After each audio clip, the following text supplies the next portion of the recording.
Hi, I'm Ben, And I'm Lucas. and we are two aspiring filmmakers making unnecessary commentary on famous movies. Each week, we will randomly select a film to analyze, discuss, and review. We will select the film at the end of each podcast, so you will have ample time to watch the movie before the next episode. We are slightly qualified film students. Hello, Hello. everybody. Welcome back to another episode of Slightly Qualified Film Students. What number is this? Yeah, it's our 30th 30? film. 30th film. Nice. Yep. Nice. And it's our first animated movie this week. Our requested film. First animated movie. Spider-Man Yes. Into the we have Spider-Verse. Spider-Man Into the Spider-Verse. And Hugely it's a good one. successful. Hugely definitely popular film. one of the top animated films out there. Yeah, it's super stylized. Won Best Animation. And I realized this came out in 2018, so I guess 2018 had some decent movies. Yeah, yeah. 2018. I think this could be one of the best films come out of 2018, honestly. Yeah. I wouldn't have mind to see this in the Best Picture category. I think that this deserves Best Picture over, like, Bohemian Rhapsody. Yeah, that's for sure. Even Best Editing over Bohemian Rhapsody. Yeah, yes. That was like one of the worst Definitely. Oscars of all time. Editing for Bohemian Rhapsody. This is a huge blockbuster. Probably our most popular, biggest movie we've done so far. Maybe Where the Wild Things Are, or this. But Where the Wild Things Are kind of flopped, bro. oh yeah, I don't know. I feel like this is our biggest movie yet. Maybe something like The Wolf of Wall Street or Inglourious Bastards could be up there. But yeah, it's a very fun watch. Yeah, I think that this is kind of like a generational film. Like, I feel like there's something in it for everybody. Like, I feel like I would have loved this movie as a kid. I love it now, and I feel like I could definitely enjoy it as a parent, taking my kid to the movie theater. Because it is PG-13, I think. Or is it PG even? I think it's PG.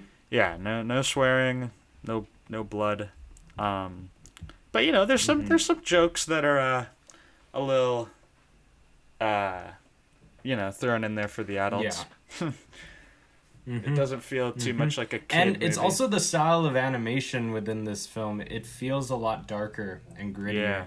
It doesn't feel like your normal kids movie. There's a lot of like shadows and harsh lighting, which you rarely see in animated films. Usually animated films have a very like flat light look to them, Yeah. kind of like the big studio light look, where this film feels a bit more rooted in reality within the actual lighting and look of it all. And For sure. But it's also very stylized in the animation. This is one of the most stylized animated films to come out in recent years. Yeah. It's very different than anything else out there. I'll just read a plot summary real quick for those who haven't seen it. I'm pretty sure it's on Netflix. So Yeah, it yeah, is. it is. So I watched it on Netflix. So nothing's stopping you from watching it. After gaining superpowers from a spider bite, Miles Morales protects the city as Spider-Man. Soon he meets alternate versions of himself and gets embroiled in an epic battle to save the multiverse. Yeah, it's pretty explanatory plot summary there. Basically, Kingpin wants to, open up the portal so he can see his family again. And in the process, like 4 or 5 other spider people are deposited into this universe, I guess. You got Nicolas Cage as Spider-Man Noir, John Mulaney as Porky Spider-Man, I guess, Porky Pig. Peter Porker. Peter Porker. And then you got the robot girl Spider-Man, and then the female Spider-Man that goes to his school also. And the fat, depressed midlife crisis Spider-Man. Easily one of my favorite characters. Hilarious. Yes. The sarcasm and fourth wall breaks in this film make it a very funny and like lighthearted ride, but also there's some good action sequences in this, and I think that the sound design too, like this is a bit of an enthralling viewing, you know, like this is, it gets the blood flowing. It's a fun movie to watch, definitely entertaining. I'd highly recommend it. Yes. If you're into, you know, Marvel especially. This is like a must watch, although I'm pretty sure everybody and their mother has already seen it. Yeah, it's definitely one of my favorite Marvel films in recent years.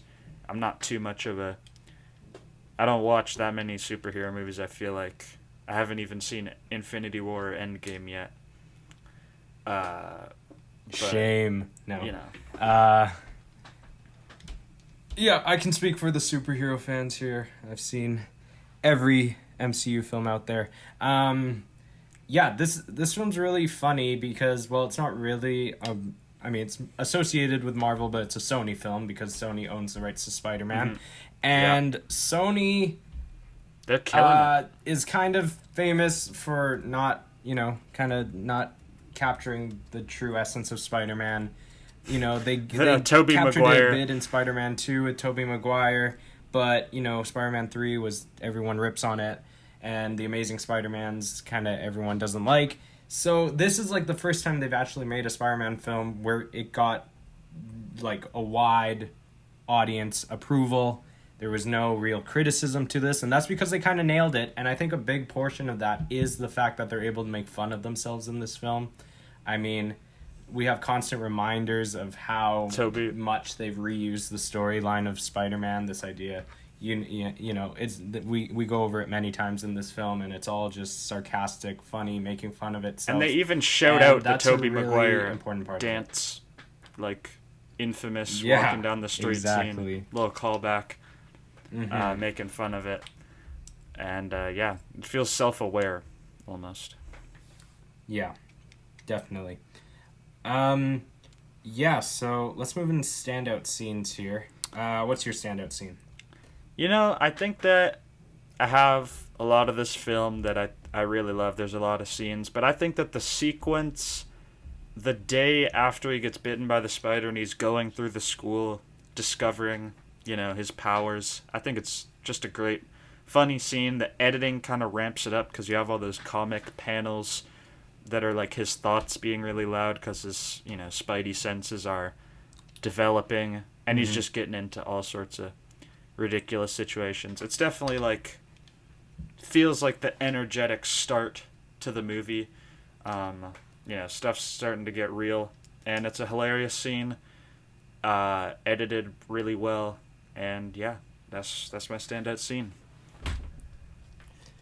Yeah, my standout scene is probably like the big climax scene in this film, but it's the lead up to that when he actually kind of gains control of his powers and he makes his own spider suit and he jumps off that building. Yeah. And it's just that those three shots Upside of him down. jumping off that building, upside down, falling through the New York skyline. It gives me goosebumps. It just looks so beautiful. Like nothing I've seen in animation for a really long time has made me just think, whoa, that is so stunning. Visually stunning. Yeah. And it looks so real. Like it just feels like they really captured every little light nick and crook of New York City, and his suit is awesome. I just love that sequence. It's one of the best scenes in this film. It's a pretty simple scene, but it just looks so good, and it's a very important part for Miles, our main character. Yeah. Yeah, so we got one audience question here today. Nice. So here is the audience question. We have, what are your thoughts on the sequel to this movie that is coming out next year? I'm pretty excited. You know, I think it's gonna be hopefully animated in the same, you know, comic book style. I feel like it has to be. And obviously they've recast pretty much everybody. I know Oscar Isaac is involved with it too, I think. Nice. So I'm pretty hyped to see it. I think it's already made, right? Like, it's being delayed because of COVID, I feel like, isn't it? Like, I feel like it was... I'm not sure. Maybe. Yeah, but I'm pretty hyped. I guess the first one isn't really left off on a cliffhanger, but it'll be fun to, like, see how far Miles has progressed, because at the end of the movie, you know, he's only been Spider-Man for, like, 2 days. So yeah. It'll be fun. And we'll also hopefully get to see, you know, maybe, like, Magneto, or I don't even know that many Spider-Man villains. No, Is he that's not Spider-Man villain. Who? That's X-Men, bro. See, maybe okay. I know Green Goblin. They pretty much had all the Spider-Man villains in this one already. Yeah, we had a great array of Spider-Man villains, even if they're little cameos, like you saw. We have Scorpion. Yeah. Dr. Octopus. Octagon, Kingpin, bro, not Octopus. Tombstone, Prowler. Yeah, and we have little snippets. You see Gwen fighting the lizard at one point. I'd like to see some of the other classics though. You know, Electro. That's Rhino. what I'm thinking of, not Magneto. Electro. Yeah, I think Rhino would be really cool with this style of animation, kind of similar to Kingpin. Mm-hmm. I think there's some really, really... I think Spider-Man actually has some of the best villains of all Marvel superheroes out there. I mean, Sandman, Mysterio. Yeah, totally. I'm trying to think, because I read I had, like, the OG Spider-Man comic book collection that I used to read, and I'm trying to think. I know that Electro was definitely... I mean, there's Venom. Yeah, obviously. And, I mean, Venom's not in... Carnage. Venom's not in the comics, but Electro's definitely in there a lot. Mysterio's in there. Yeah. Some random ones. Dr. Octagon, obviously. Doctor Doom's not Spider-Man, right? Doctor Doom's Avengers, right? Doctor Doom's Fantastic Four. There's some...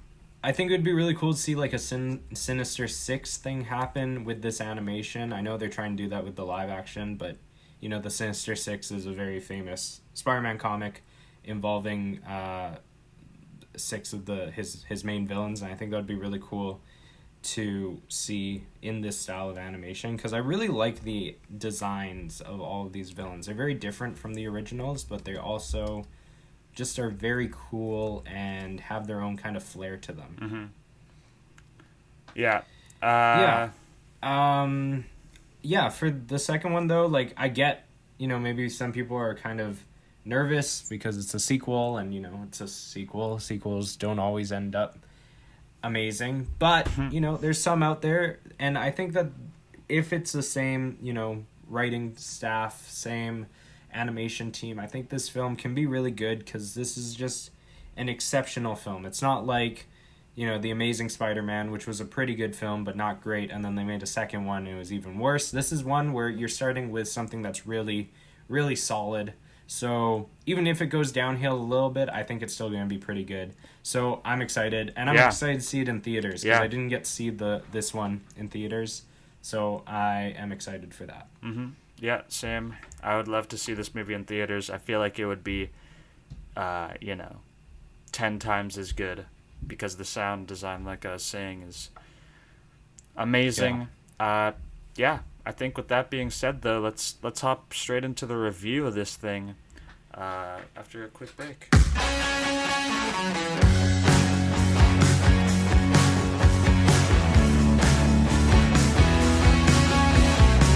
Okay, and we are back. Heading into story and originality, out of 10. I think this is actually a superhero film. Highly original. It is obviously based off a comic, which is, you know, pretty much every superhero movie is based off a comic.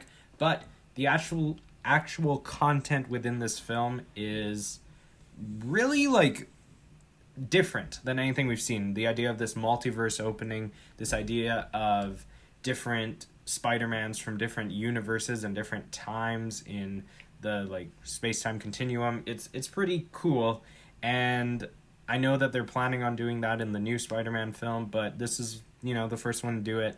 And also, it's the fact that it's a Spider-Man film, but it's not about Spider-Man, it's about Miles Morales, who is, he's not really Spider-Man, but he's a different type of Spider-Man, I guess. I also really love the fact that this film doesn't even take place in our Earth. We're actually watching a different dimension, which is hilarious to me.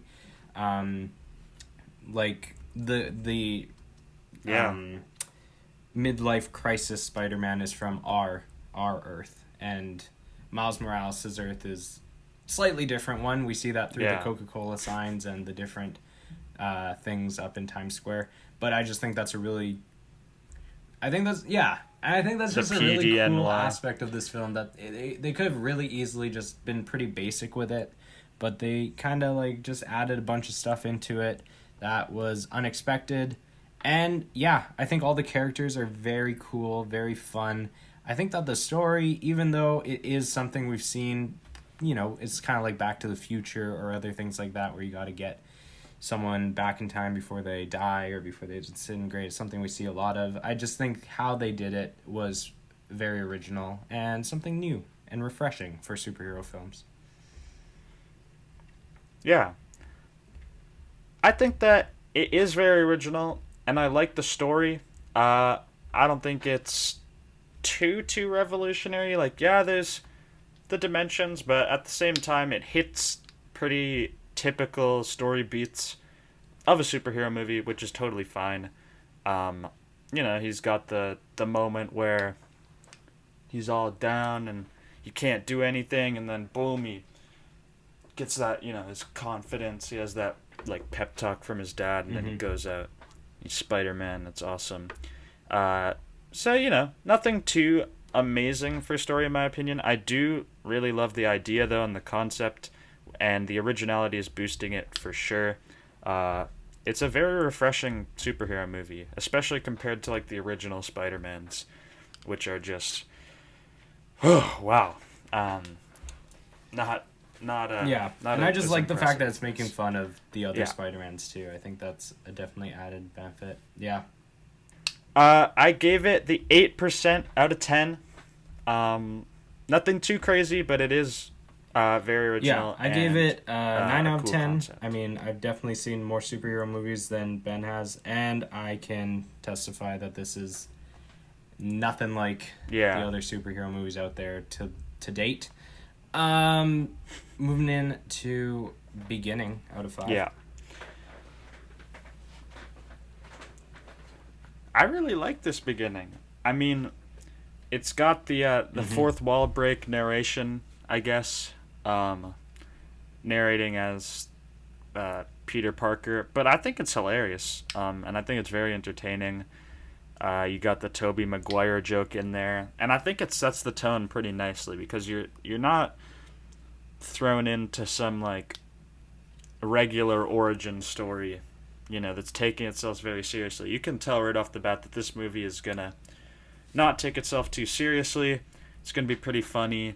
They're gonna make fun of themselves and the whole superhero trope, especially later on with the midlife crisis Spider-Man, who just it's like poking fun at superheroes, I guess, and how like always very masculine and stuff they are. And so right from the start you can tell it's not going to be a typical superhero movie. I don't necessarily love that they start with narration, but almost all superhero movies that I've seen start with some narration. And also that narration carries on as a repeating like motif throughout the film. We see that same kind of thing happen throughout it. Yeah, it's like because they don't actually use narration as a crutch for each multiverse, like as a joke. Yeah, and we got Chris Pine's Peter Parker at the beginning. I think he's pretty funny. I think it's a good opening to show this world's Peter Parker as this kind of like exceptional, perfect Spider-Man, and then kill him. I think that's a really interesting way to start the film. I like that we don't jump into it too quickly. I like that we give ourselves time to get to know Miles, get to know Uncle Aaron, get to know his dad. There's no actual Spider-Man activity after the first scene until like 25 minutes into the film, and usually I would be like, oh, it's set up, but for this film, I like it. I think they could have easily just jumped into it really quickly and not given us enough character development time, and I think this is important to develop Miles' character, because he's a new character. There's never been a superhero movie about him, so we don't know him. We don't know who he is, we don't know his family.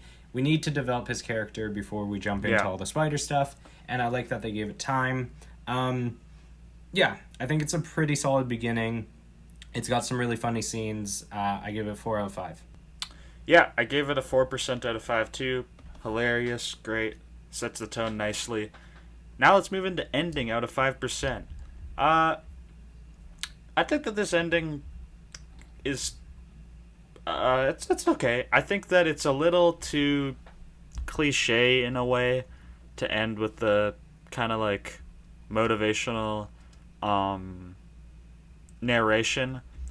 But I do think that the ending is once again funny. It doesn't take itself that seriously.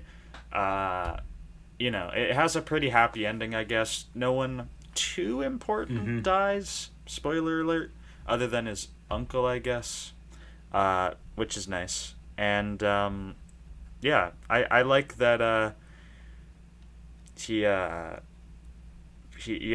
saves the day. He's Kingpin's going to jail. He hugs his dad. It's very nice. It's very sweet. I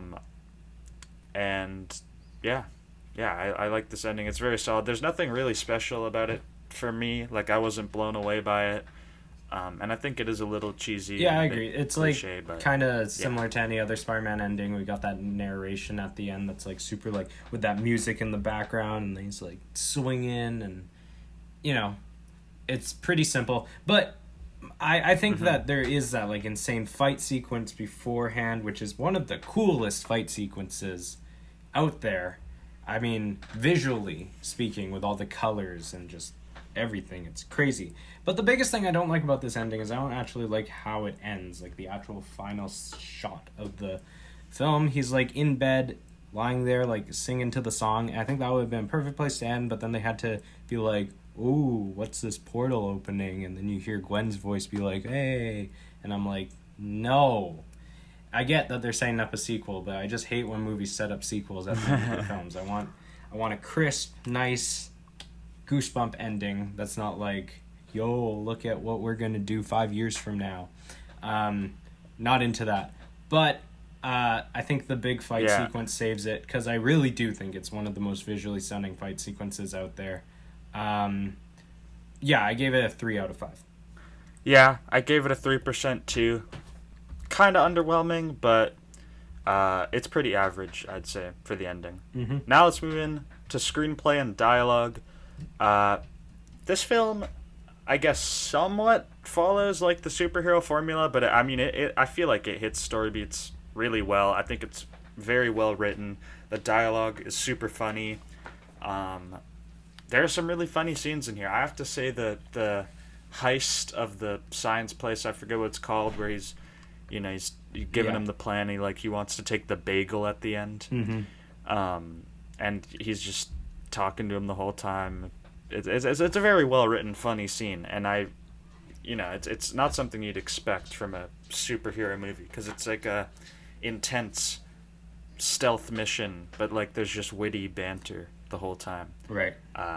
Overall, I think that this is a very refreshing, funny script for a superhero movie. It doesn't take itself very seriously, structured very well. It's pretty short. It's pretty concise. They don't spend too long on his backstory, his origin, and even when they do, it's the animation and its uniqueness carries it, because it is a new character. We haven't seen this backstory a million times, like with the classic Aunt May and the alley thing from the original Spider-Man. Yeah. So I think the overall very well written film. Yeah, I think it's screenplay is really interesting. I think it's pretty funny. I love all the characters that are introduced into it. We got Spider Noir, we got Penny Parker, Peter Porker, Gwen Stacy. Peter B. Parker, which is Jake Johnson's Peter Parker. And I think that all of them are very cool characters with very funny backstories. And I also like that it's making fun of the fact that, you know, all of these characters have had, most of them, an uncle who has been killed, which is kind of this ongoing joke that, you know, we get it. Spider-Man's uncle got killed. And then it's even that added fact that Uncle Aaron dies. It's funny that how much this movie is making fun of its past films. I mean, we have Gwen Stacy saying that her Peter Parker in her timeline died tragically, which is also a joke because at the end of The Amazing Spider-Man 2, Gwen Stacy dies. It's just all of these little jokes that are hidden throughout this film that make its entire screenplay really funny and really creative. I think that there are definitely elements of this film that lack, though, in screenplay, especially Miles' quick development into his powers.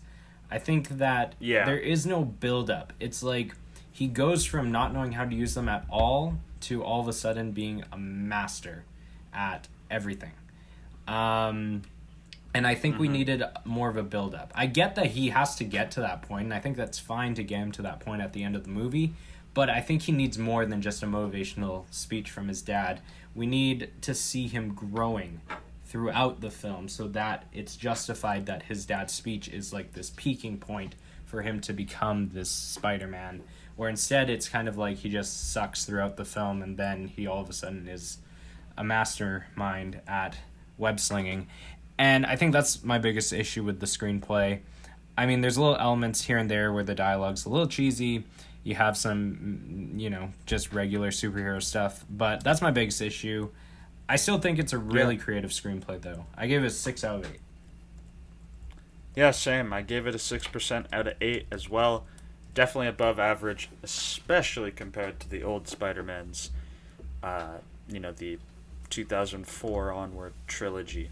Which I think I have on, like, DVD. Let's move on to soundtrack out of 7%. Man, this soundtrack blew up. Sunflower by Sway Lee and Post Malone was a huge hit. Yeah. Like 700 million streams.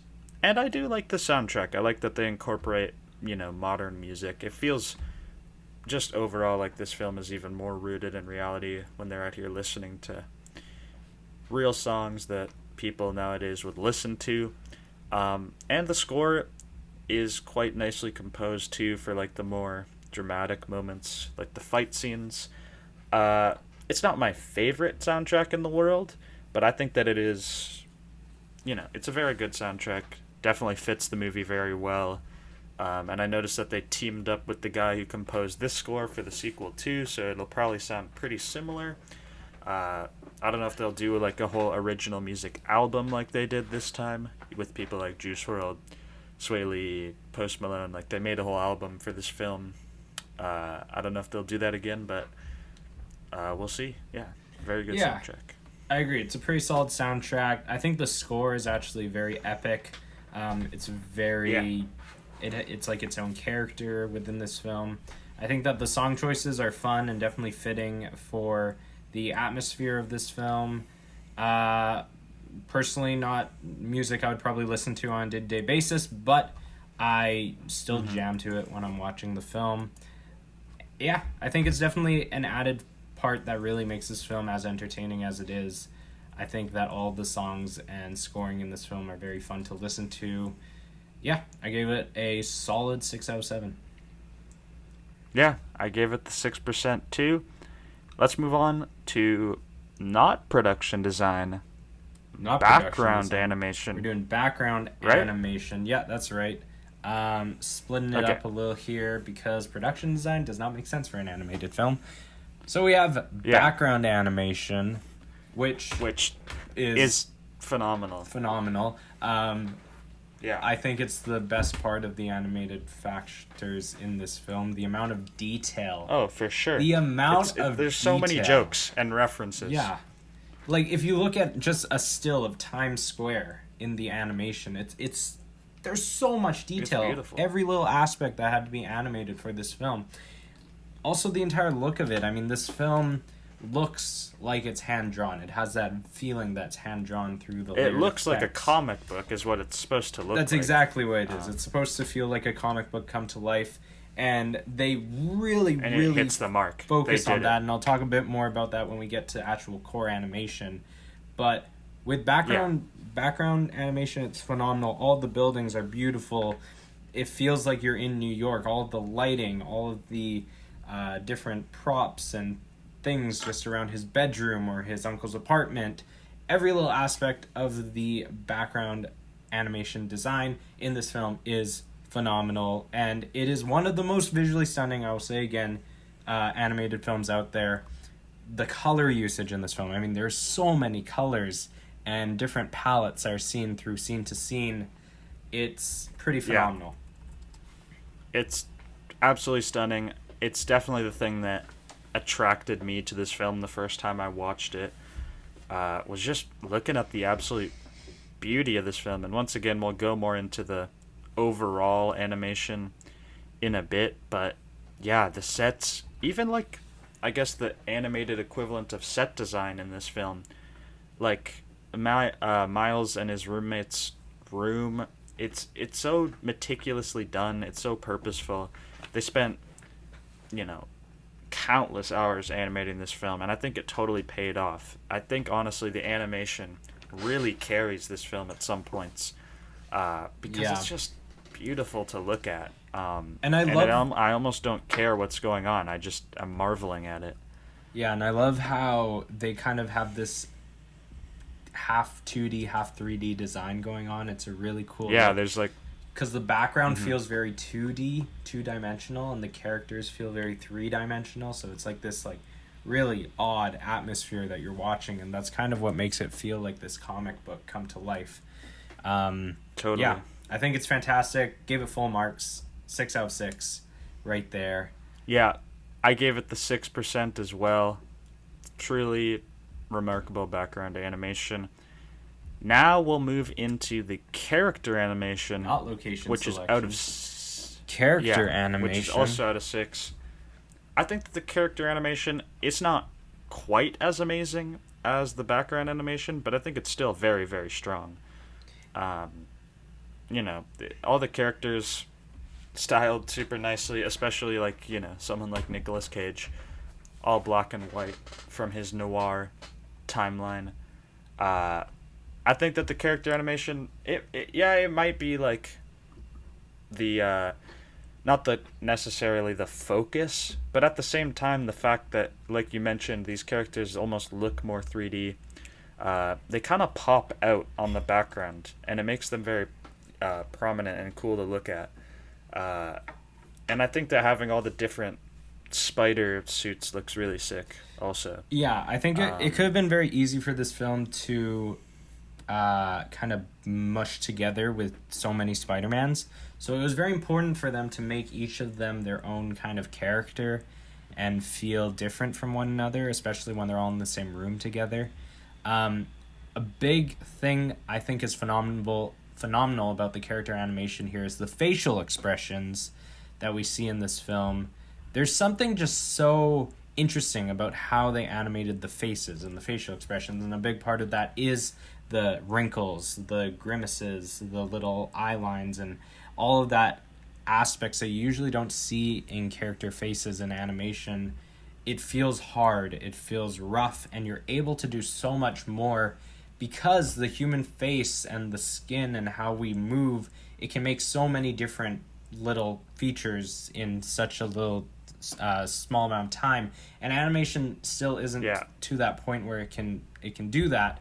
But this film kind of cheats it by having lots and lots of wrinkles, lots and lots of eyebrow lines in order to make these faces, like him grimacing, or all of those different aspects that you don't see in like Pixar movies and their characters, because Pixar movies are more about this polished look, where this film feels a lot grittier, and they're able to get away with all those wrinkles and freckles and blemishes on faces, and I think it's really phenomenal. Yeah. The other thing is something that only animation can do, and it's one of the main reasons that it's difficult to make Spider-Man live-action films, is the eyes, especially when they're wearing masks.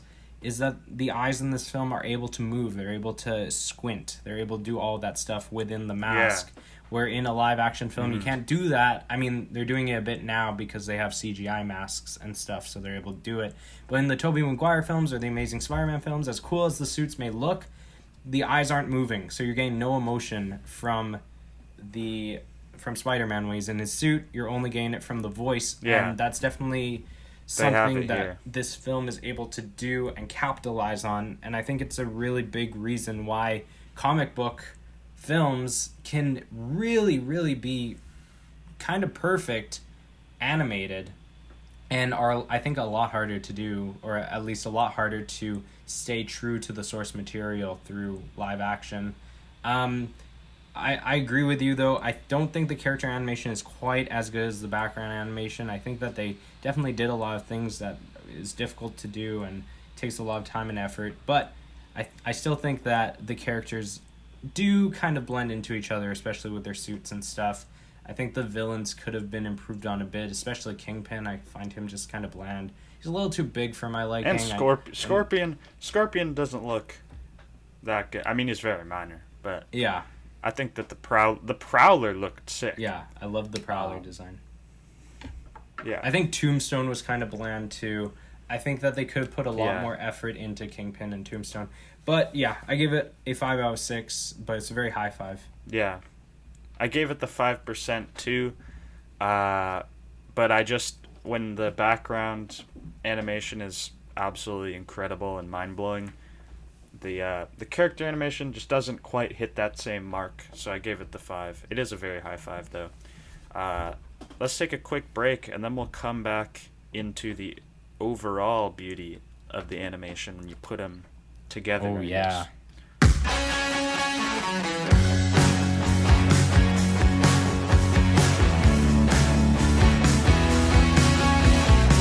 Okay. All right. We are back. And instead of cinematography, today we have something very similar, which is just the beauty of this film, the beauty of the animation.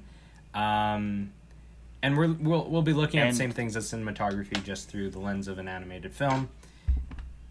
And this film is incredible. Yeah. It's one of the most beautiful animated films I've ever seen.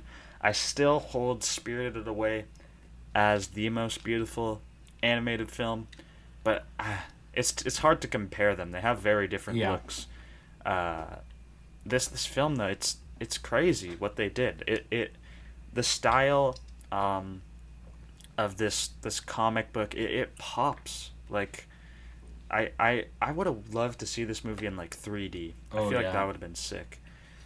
'Cause I mean the colors, the just like the little, I guess, text boxes that always pop up, the sound effects that are put in. Right. It's just such a unique visual experience that I feel like when you see it for the first time, you're just like, damn, this is awesome.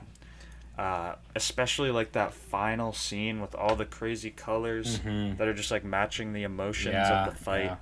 Yeah. With all that, it's just crazy visuals. I mean, it's real. You'd be hard pressed to find another animated film that looks half as good as this one. And something you can only do in animation, especially like that final battle sequence. You can't capture that in live action. Totally. And they abuse it. Yeah. You know? They and yeah, it's a beautiful film.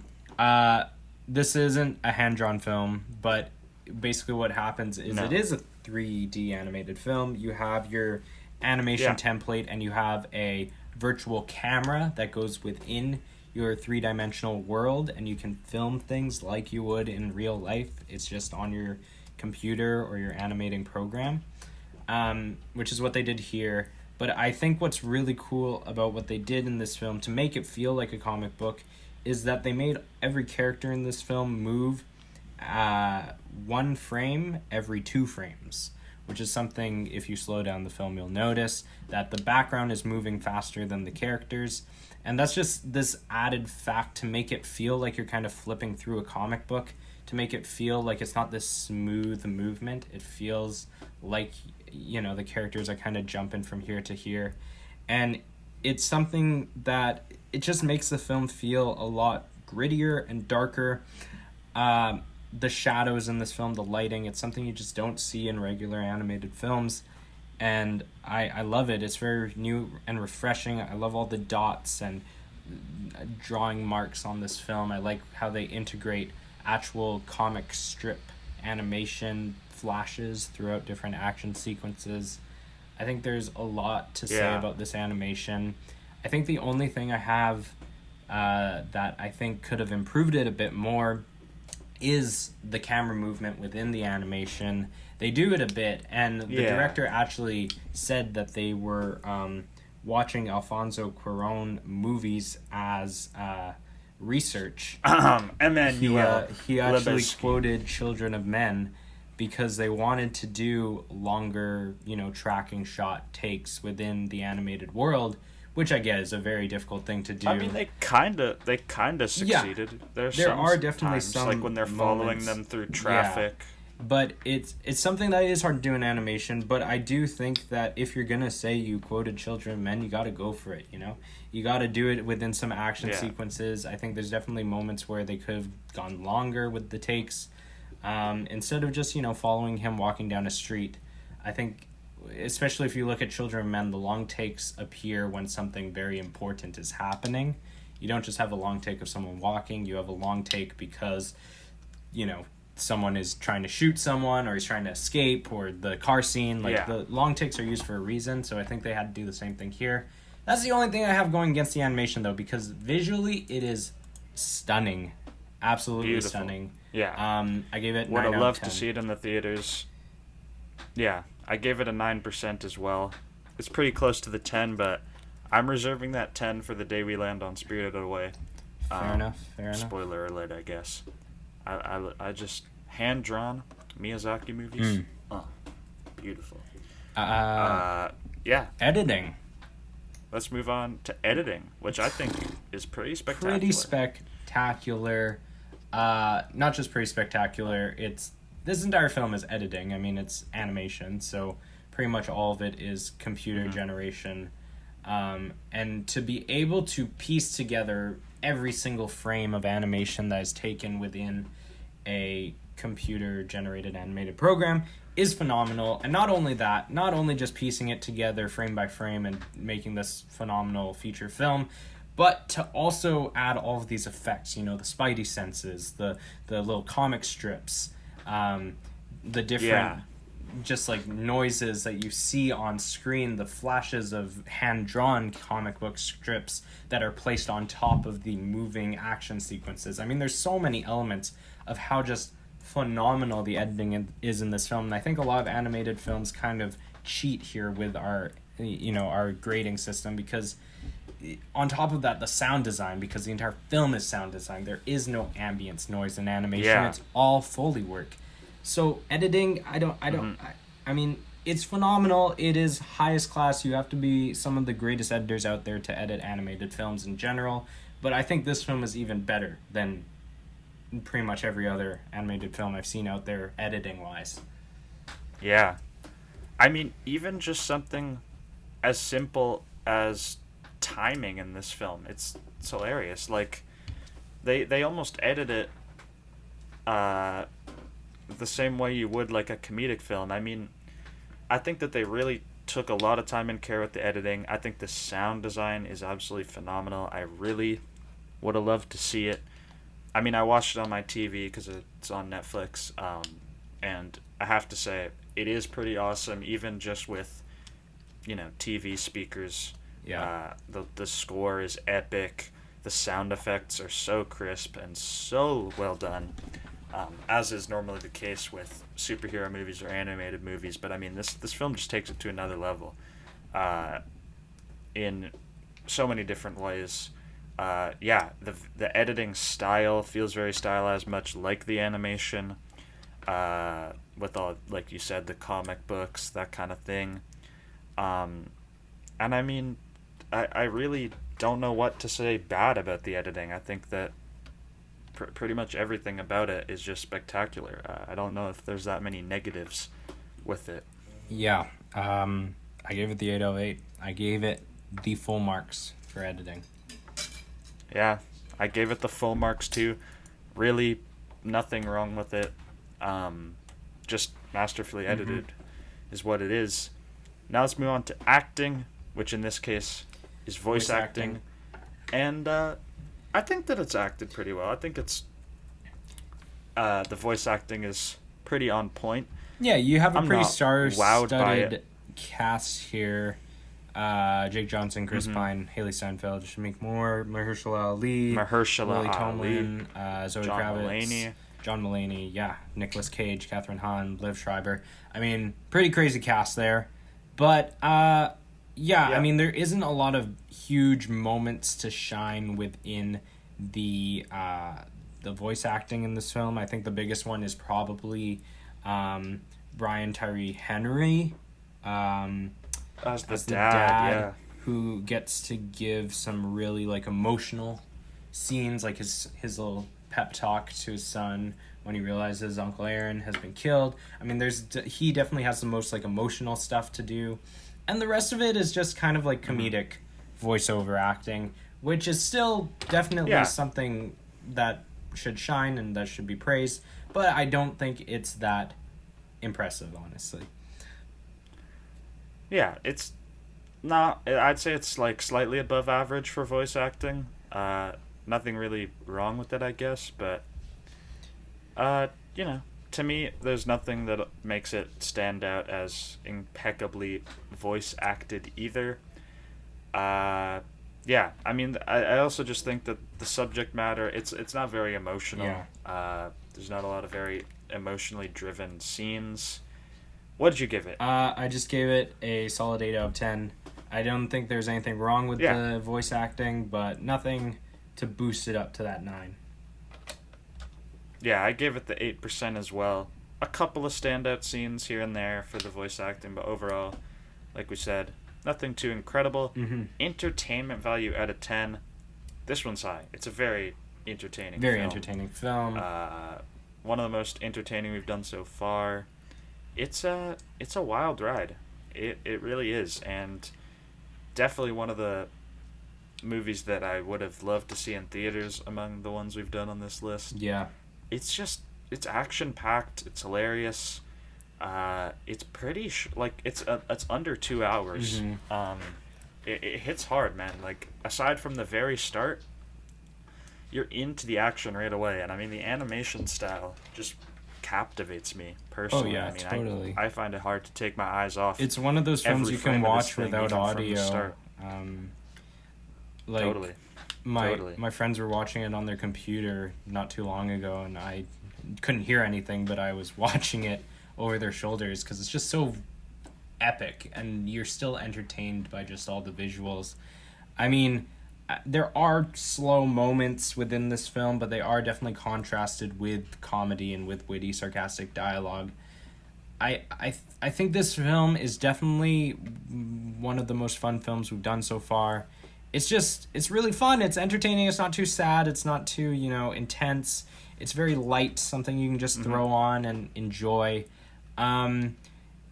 It's still not quite there for me to give it full marks, because it's not a film I've seen a million times. This was only my second time watching it, but I do see I can totally see myself rewatching this film in the future if I just want something light, quick to watch. But yeah, I'm still reserving that 10 out of 10. I'm giving it the 9 out of 10 for entertainment value. Same here. Solid 9%. Let's move on to the overall technical achievement. You already know this one's going to be high. High. I think that with the full marks in editing and the almost full marks across the animation board, it's not quite a 15 in my opinion. Not quite. But it's close. It might be, other than Children of Men, one of the closest ones we've done so far, because technically this film's near perfect. That's true. I think the only thing that's bringing it down is I think that the animation could have been even more revolutionary. I know. It's a pretty revolutionary film for animation. It sounds crazy. But I think just the fact that it is all computerized digitally does take away a little bit of points, because, if they had been like, yo, let's hand draw this entire film, like a comic, like an actual comic book. We're being so picky here. Now Ben we're and I are talking. just too scared to give Yeah, I that know. 15. We just don't want to give it away. Because then I feel like once we give the 15, then when the real 15 comes along, it's going to be like, wow, how did we give that a 15? I know. Like, if we get Mad Max Fury Road, how are we supposed to be, like, justifying That's this? true. That's true. I don't even think that's on the wait list. It's We not gotta- even on gotta the put wheel. that on there. But one day, who knows? Maybe one day we will get that 15.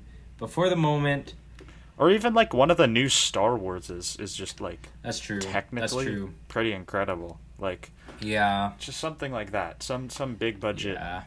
movie that's just, like, in Crazy. space is, like, already incredible. Yeah.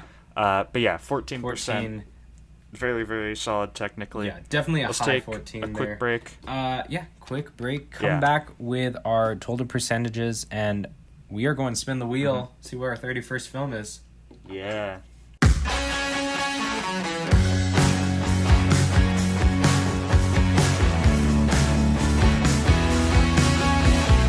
Okay, we are back.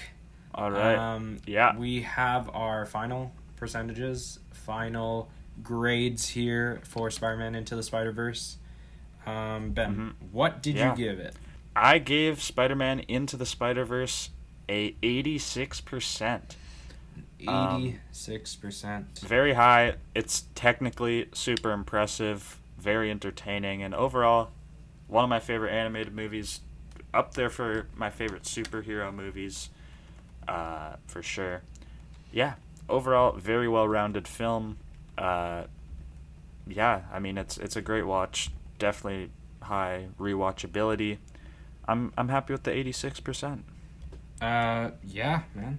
This is definitely up there for one of my favorite films, just on, like, how much I enjoy films. And it's definitely in my top 100. I gave Spider-Man Into the Spider-Verse an 87%, just 1% higher than Ben. And I think that is a solid percentage for where it lands for me in my top 100 films. Yeah, I really love this movie. It's very entertaining, it's very fun, and it's extremely impressive on a technical level. I think the only thing that's lacking a little bit is that, emotional punch or that screenplay story. It could Ending. have just been a bit more. Yeah, that ending. But it makes up for it in its entertainment and in its technical, visual, stunning animation. So that gives us a average percentage of an 86.5. Slotting it right in between Raging Bull and Parasite. So not top 10, but it is now the 12th best film according to us. A few spots above something like Good Will Hunting. And yeah, I think that's a good spot for it. Okay. And we are spinning in 3, 2, 1. Here we go.